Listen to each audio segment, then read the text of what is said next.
Hi Aries, welcome. This is your reading. Be open-minded po, hindi po halos lahat makaka-resonate. Kaya piliin niyo na lamang, and thank you nga po pala sa mga nag-subscribe, lalo na sa mga bumabalik. Marami pong salamat. Start na tayo. Ano yung mensahe sa'yo ngayong March?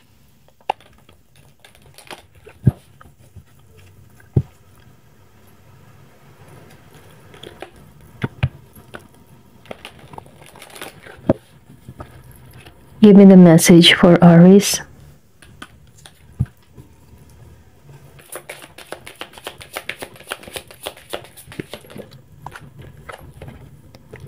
Meron ka ditong moon, upright.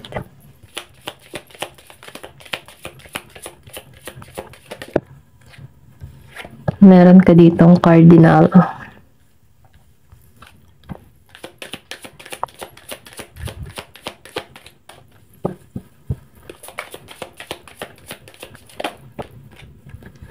Meron ka ditong Neptune.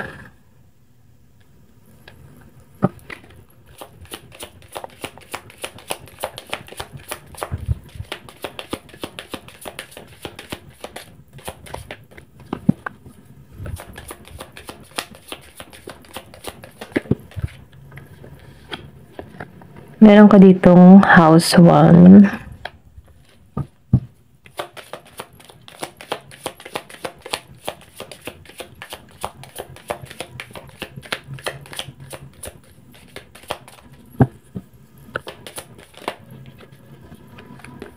Jupiter, North Node, and the Sun. Okay?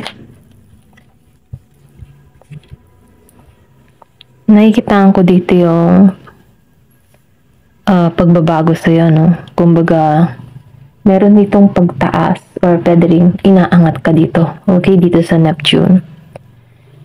Nafe-feel ko dito yung katuparan ng mga pangarap mo. Kumbaga, excuse me. Kumbaga, nagigikan totoo sa iyong sarili. Alam mo yung gusto mo mangyari o marating sa buhay mo. Then lumabas yung the Sun, nafe-feel ko dito na nagigikan totoo.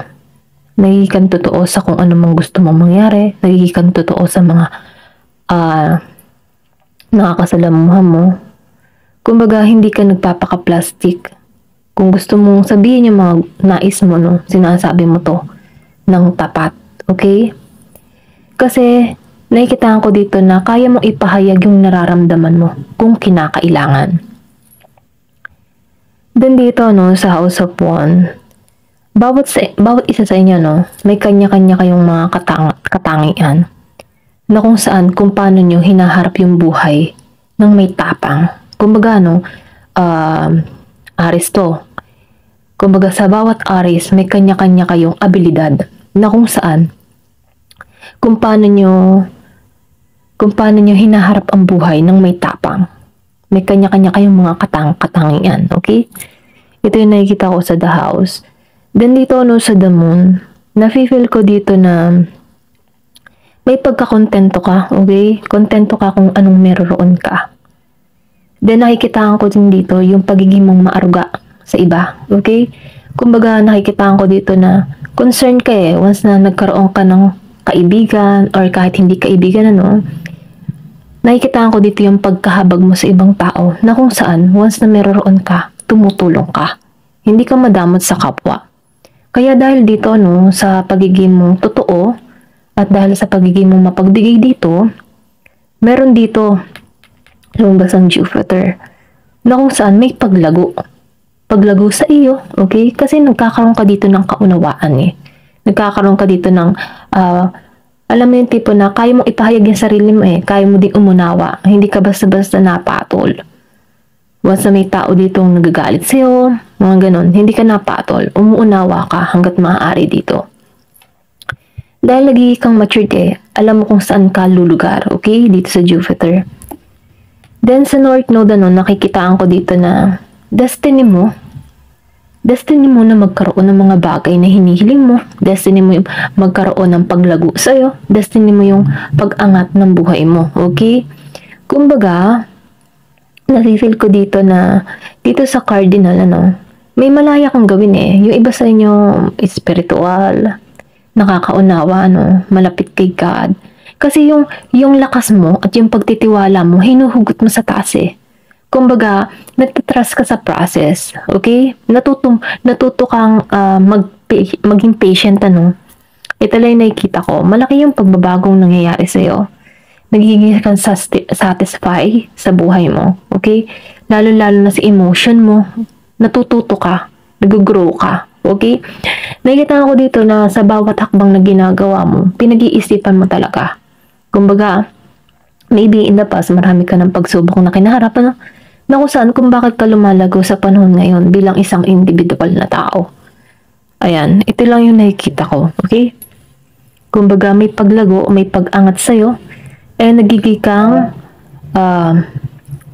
lumalago ka, okay? Lalo-lalo na yung mga karunungan mo, spiritual, okay? Kumbaga, may pang-unawa ka. At dahil doon, blessing yung patungo sa'yo. Dahil lumabas ang dasan. Ipagkakalob sa'yo yung mga bagay na hindi mo akalaing marireceive mo to. Okay? Tingnan pa natin dito sa card na to. Give me the message.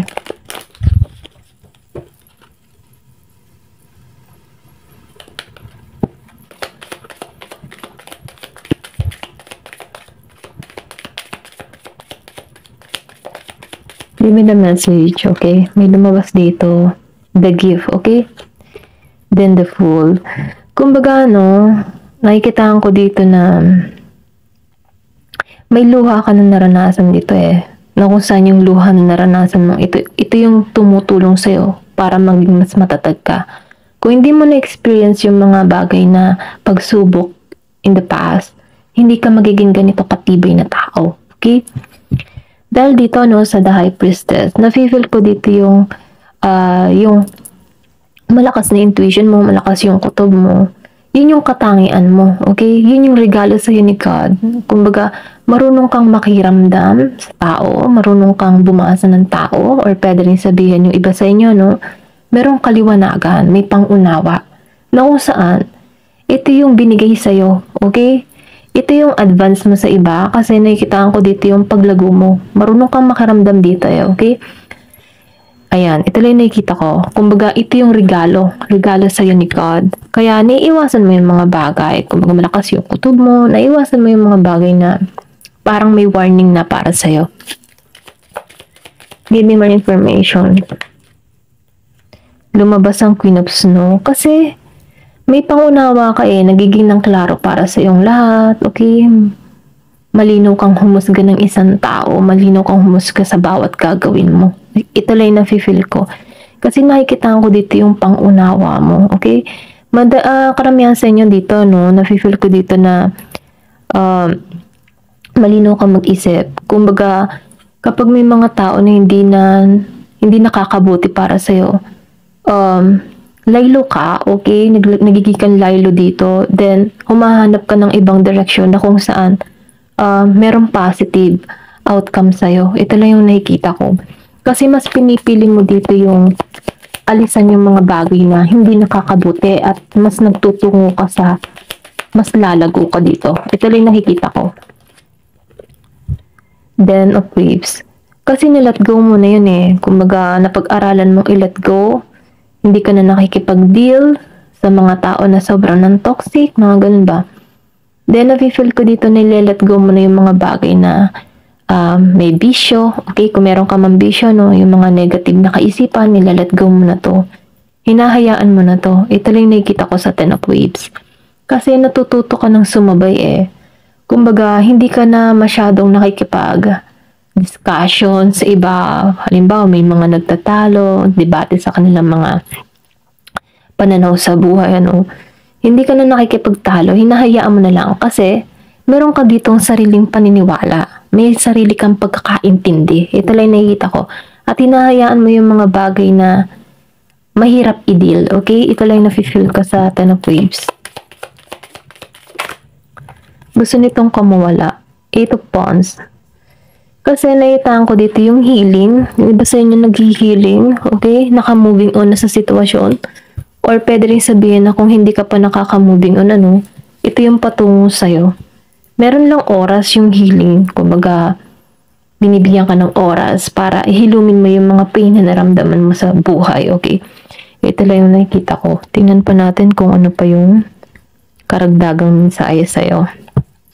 Give me the message for Aries. Ayan, gusto nitong kumawala. Fire. Okay, fire. Kasi, tama-tama, fire. Kasi ikay fire sign, okay? Aries is fire sign. Nafe-feel ko dito yung katatagan ng emotion mo eh. Matapang ka, malakas ka. Kaya mo maging independent, ano? Kasi Aries is napaka-independent na tao. Kumbaga, kaya niyang manindigan, ano? Kaya niyang mabuhay nang hindi hindi humahanap ng tulong ng iba. Kung ganun yung nafe-feel ko sa'yo, mas pipiliin mong gawin ito ng kusa, okay? Para sa iyong sarili. Ayaw mong mangambala or ng ibang tao para tulungan ka. Yung iba sa inyo, ganun. Then, nakikitaan ko dito na once na nagmahal ka, sobra, okay? Then, once na nasaktan ka, sobra din. Kumbaga, nakikitaan ko din dito, yung iba sa inyo, mas na din magalit. Once na nagmahal ka, sobra. Once na nagalit ka, sobra din. Ganon, okay? Valley. Kasi, kung makikita mo dito, ang lalim ng iyong pinanghuhugutan, okay? I mean, nagiging ka ditong matapang. Hinahanap mo yung kapayapaan mo. Karamihan sa inyo, gusto mo talaga na sigurado ka na magtatagumpay ka. Kasi nakikitaan ko dito na minomotivate mo yung sarili mo eh. Kung ikaw man ay may mga dream, meron kang gustong makuha. Gusto mong makamit ito. At dahil dito, yung kalaliman mo na makamit ito, marireceive mo to kasi may tagumpay dito, okay? 12:12 in the clock. Nakita ko ang 12:12. Patuloy na lang sa angel number. Give me more information. Yung mensahe sa'yo. Job. Ay, sorry. So, nakikita ko dito, meron ditong parating sa'yo na kapayapaan, malaya ka, okay? Kumbaga, malaya ka sa iyong nararamdaman, sa iyong emotion. Then, kasi nakikita ko dito yung kaliwanagan ng puso mo, ganun. Alam mo yung gusto mo mangyari sa buhay mo. Positive ka lang dito. Ganyan lang yung energy mo dito, Lumabas ang Ram. Okay, Aries. Kasi nakikita ko dito yung likas mo. Matapang, Kaya lang meron kang katigasan ng ulo. Okay, nausan, once na meron ka ditong gusto mangyari, talagang porsigido ka, okay? Yung katigasan mo ng ulo, hindi ka mahadlang. Kumbaga, kahit mag-overwork ka at pinapayaw ka ng magpahinga ka, matigas yung ulo mo kasi meron kang gustong makamit, okay? Ito lang yung nakikita ko. Candle. Nakalagay dito, you will be shown the way. Kumbaga, ipakikita sa'yo dito yung daan. Okay? Or ipakikita sa'yo yung paraan kung paano mo makukuha yung mga bagay na yun. May mga signs sa'yo or pwede rin sabihin, ipapaisip sa'yo. Kung meron ka mga iniisip or nahihirapan ka sa yung sitwasyon, ipakikita sa'yo yung sign kung ano yung para sa iyo dito. Okay? Kumbaga, nagkakaroon ka dito ng kaliwanagan. Golden fish. Then, nakikita ko din dito, yung iba sa inyo, kasi lumabas yung the high priestess, then the golden fish. Kumbaga, may paglago dito yung spiritual mo, okay? Kumbaga, kasi nagkakaroon ka dito ng pangunawa eh. Nagmamatured ka, may paglago. Alam mo yung gusto mong mangyari dito. So, nakikita ko dito na meron ditong parating sa'yo na paglago ng mga bagay na gusto mo, okay? Kumbaga, may mga material na bagay kang marireceive dito at magkakaroon ka dito ng pag-angat sa buhay mo, okay? Meron ako nakikita ditong blessing. Ayan, tumalsik to. Historic. So, nakita ko din, yung iba sa inyo may magbubuntis, okay? Kung ikaw man ay naghahanap or gusto mo magka-baby, ganyan, may pagbubuntis. Then, yung iba naman, meron ditong bagong oportunidad na parating sa'yo, okay? Or pwede rin sabihin, sa family member mo, merong magbubuntis or may magkaka-baby, okay? October. Ngayong October. Or merong magaganap ngayong October. Pain. So, sinasabihan ka dito, no, kung meron kang mga sitwasyon na nahihirapan ka na, kailangan mo na itong alisan. Kailangan mo nang i-let go. Kailangan mo nang pakawalan. Kung nabibigatan ka na sa iyong sitwasyon, pakawalan mo. Ayan.